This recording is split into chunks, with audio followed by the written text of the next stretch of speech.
பொறுமைன்னா என்ன? பொறுமைன்னா நம்ம ஒண்ணு விளங்கி வச்சிருக்கோம். யாராவது அடிச்சா வாங்கிக்கிறது, அல்ல அமைதியா இருக்கிறது, யாராவது திட்டினா ஏத்துக்கிறது, அதுக்கு பேரெல்லாம் பொறுமை இல்லை சார். பொறுமை அப்படின்னு சொன்னா தேங்காய் மரத்தை நம்ம நட்டு வச்சோம் அப்படின்னு சொன்னா அது எப்ப காய் காய்க்கும்? வாழை மரத்தை நட்டு வச்சோம்னா அது எப்ப நமக்கு வாழைக்காயை தரும்? ஒண்ணுக்கு டியூரேஷன்ஸ் உண்டு. ஒரு பெண்ணு குழந்தை உண்டாயிருக்க 10 மாசம். சரி, நமக்கு எதெல்லாம் தெரிகிறதோ புல்ல 10 மாசம் கழிச்சு வரும். தென்னை மரம் 5 வருஷம் கழிச்சு தேங்காய் காய்க்கும். மாமரம் 5 வருஷம் கழிச்சு காய்க்கும். இதெல்லாம் தெரிஞ்சு வச்சிருக்கோம், பொறுத்துக்கிட்டு இருக்கோம். அப்படித்தானே?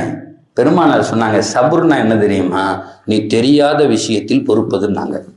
இது 1 வருஷம் கழிச்சு வருங்க, 10 மாசம் கழிச்சு வருவன பொறுக்கிறல்ல, அதை கொண்டாடுறல்ல, அந்த அம்மாவுக்கு வலிக்கிறத நீ சிரிக்கிறல்ல. பெருமானார் சொன்னாங்க, சபுர் அப்படின்னா என்ன அர்த்தம் தெரியுமா? சிஸ்டத்தோடு பொருந்தி போவதுன்னாங்க. உனக்கு எதுக்கெல்லாம் டியூரேஷன் தெரியலையோ, காலம் வரலன்னு சந்தோஷமா இருக்கணும். என் நல்லா நிகழ்த்தி காமிப்பான், அதுக்கு பேர் தான் சபுர்.